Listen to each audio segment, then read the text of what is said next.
ನಿನ್ನೆ ನಡೆದಂಥ ಘಟನೆಯಲ್ಲಿ ನಮ್ಮ ನಿಗಮದ ಒಬ್ಬ ಅಧಿಕಾರಿ, ಲೆಕ್ಕಾಧಿಕಾರಿ ಇವತ್ತು ನೇಣಿಗೆ ಶರಣಾಗಿ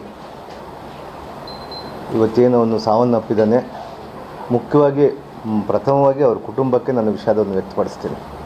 ಯಾಕಂದರೆ ಪಾಪ ಒಬ್ಬ ಅಧಿಕಾರಿ ತನ್ನ ಮಕ್ಕಳನ್ನ ಅಗಲಿ, ಸುಮಾರು ಒಬ್ಬ ಮಗಳು ಇಂಜಿನಿಯರಿಂಗು ಮತ್ತು ಇನ್ನೊಬ್ಬ ಮಗ, ಎರಡು ಮಕ್ಕಳನ್ನು ಅವನು ಅಗಲಿ ಇವತ್ತೇನು ನೇಣಿಗೆ ಶರಣಾಗಿದ್ದಕ್ಕೆ ಮುಖ್ಯವಾಗಿ ವಿಷಾದವನ್ನು ವ್ಯಕ್ತಪಡಿಸ್ತಾ, ನಿನ್ನೆ ಎಲ್ಲ ಕೂಡ ಇವತ್ತೇನು ಮಾಧ್ಯಮದಲ್ಲಿ ಇವತ್ತೇನು ಇಲಾಖೆಯಲ್ಲಿ ಹಣ ದುರುಪಯೋಗ ಇದೆ ಅಂಥೇಳಿ ಇವತ್ತು ಮಾಧ್ಯಮದಲ್ಲಿ ಬಂದಾಗ ನನಗೆ ಮಾಧ್ಯಮದಲ್ಲಿ ಬಂದ ಮೇಲೆ ಗೊತ್ತಾಗಿದ್ದು, ಅದಕ್ಕೆ ಕಾರಣರಾದಂಥವರು ಯಾರ್ಯಾರು ಅಂಥೇಳಿ ಈಗಾಗಲೇ ಕೂಡ ಪರಿಶೀಲನೆ ಮಾಡಲಿಕ್ಕೆ ಮಾನ್ಯ ಮುಖ್ಯಮಂತ್ರಿಯವರು, ನಮ್ಮ ಉಪಮುಖ್ಯಮಂತ್ರಿಯವರು ಮತ್ತು ಎಲ್ಲ ಇಲಾಖೆ ನಾವೆಲ್ಲ ಕೂಡ ಸೇರಿ ಈಗಾಗಲೇ ಕೂಡ ಇದನ್ನು ಯಾವ ರೀತಿ ಇದರಲ್ಲಿ ಈ ಅಮೌಂಟ್ ವಂಚನೆ ಆಗಿದೆ, ಅಂದರೆ ಹಣ ಯಾವ ರೀತಿ ದುರುಪಯೋಗ ಆಗಿದೆ, ಇದನ್ನು ಯಾವ ರೀತಿ ಮಾಡಿದ್ದಾರೆ ಅನ್ನುವಂಥ ವಿಚಾರವನ್ನು ಈಗಾಗಲೇ ಕೂಡ ರಾಜ್ಯ ಸರ್ಕಾರ COD ಗಮನಕ್ಕೆ, CODಗೆ ವರ್ಗಾಯಿಸಲಾಗಿದೆ.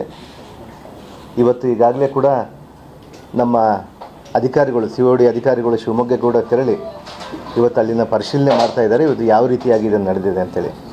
ಇದರಲ್ಲಿ ಮುಖ್ಯವಾಗಿ ಬ್ಯಾಂಕಿನ ವ್ಯವಸ್ಥಾಪಕ ನಿರ್ದೇಶಕ CID ತನಿಖೆಗೆ ಆಗಿದೆ.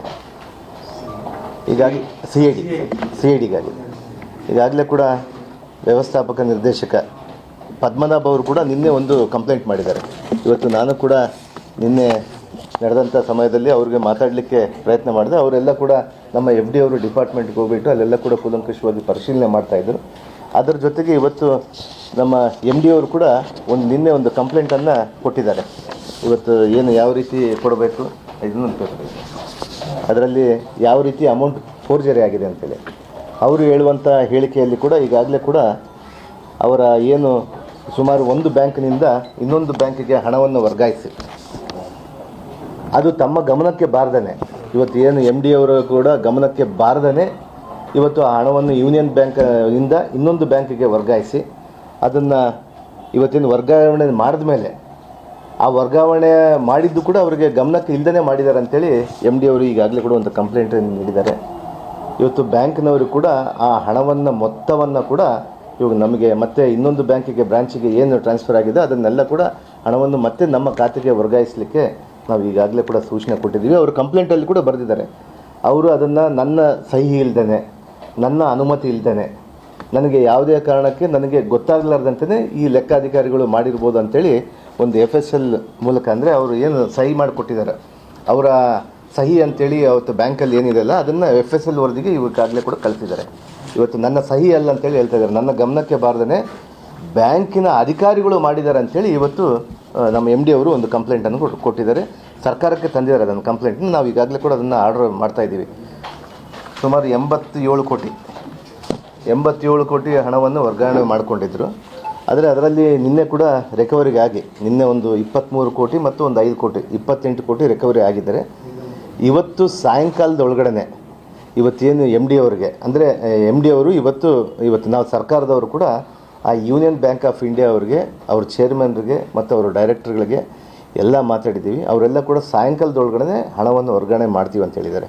ಇನ್ನು ರಿಮೈನಿಂಗ್ ಎಷ್ಟು 87ಕ್ಕೆ ಎಷ್ಟು ಕಡಿಮೆ ಇದನ್ನು ಆ ಹಣವನ್ನು ಇವತ್ತು ಸುಮಾರು ಒಂದು 50 ಕೋಟಿ ಸಾಯಂಕಾಲದೊಳಗಡೆ 5 ಗಂಟೆ ಒಳಗೆ ನಾವು ಹಿಂದಿರುಗಿಸ್ತೀವಿ ಅಂತ ಹೇಳಿದ್ದಾರೆ. ಅದರ ಆಧಾರದ ಮೇಲೆ ಅವರು ಏನಾದರೂ ಯೂನಿಯನ್ ಬ್ಯಾಂಕಿಂದ ಯೂನಿಯನ್ ಬ್ಯಾಂಕ್ಗೆ ಮಾಡ್ಕೊಂಡಿದ್ದಾರೆ. ಅವರು ಇನ್ನೊಂದು ಬ್ರಾಂಚಿಗೆ ಮಾಡ್ಕೊಂಡಿದ್ದಾರೆ, ಬ್ರಾಂಚ್ ಚೇಂಜ್ ಮಾಡ್ಕೊಂಡಿದ್ದಾರೆ, ಅಕೌಂಟ್ ಬೇರೆ ಮಾಡ್ಕೊಂಡಿದ್ದಾರೆ. ಅದರಲ್ಲಿ ಇವ್ರದ್ದು ಏನು ಹೇಳ್ತಾರೆ ಅಂದರೆ ನಮ್ಮ MD ಅವರು ಕೂಡ ಅವರು ಗಮನಕ್ಕಿಲ್ದೇ ಆಮೇಲೆ ಆ ಹಣ ಡ್ರಾ ಮಾಡುವಂಥ ಸಂದರ್ಭದಲ್ಲಿ ಅವ್ರಿಗೆ ಒಂದು ಮೆಸೇಜ್ ಬರುತ್ತೆ ಅವರು ಅಧಿಕೃತವಾದಂಥ ಮೊಬೈಲ್ ಸಂಖ್ಯೆಗೆ, ಅದು ಬರಲಾರ್ದಂಗೆ ನೋಡ್ಕೊಂಡಿದ್ದಾರೆ ಬ್ಯಾಂಕಿನ ಅಧಿಕಾರಿಗಳು.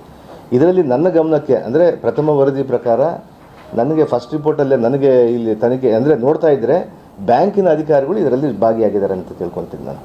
ಬ್ಯಾಂಕಿನ ಅಧಿಕಾರಿಗಳಿಗೆ ಇವತ್ತಿಗೆ ಅದಕ್ಕೆ ಅವರಿಗೆಲ್ಲ ಕೂಡ ಒಂದು ವಾರ್ನ್ ಮಾಡಿ ಸರ್ಕಾರದ ಕಡೆಯಿಂದ ಅವರಿಗೆಲ್ಲ ಕೂಡ ಮಾತಾಡಿದ್ದೀವಿ.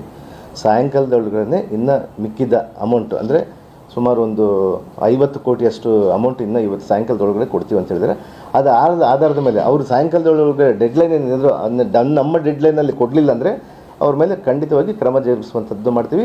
FIR ಕೂಡ ನಾವು ಮಾಡ್ತೀವಿ ಅದರ ಜೊತೆಗೆ.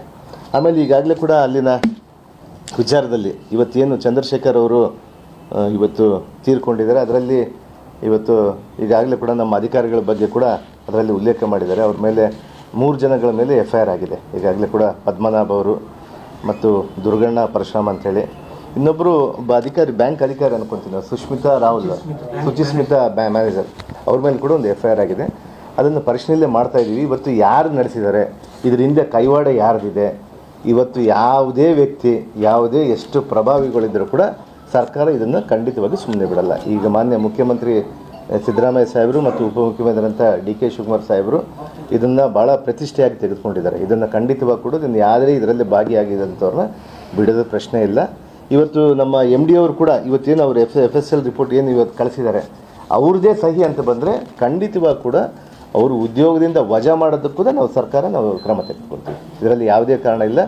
ಇದನ್ನು ರಾಜ್ಯ ಸರ್ಕಾರದ ಹಣವನ್ನು, ಬಡವರ ಹಣವನ್ನು ಇದನ್ನು ಯಾವುದೇ ಕಾರಣಕ್ಕೂ ಪೋಲಾಗಲಿಕ್ಕೆ ಬಿಡೋದಿಲ್ಲ.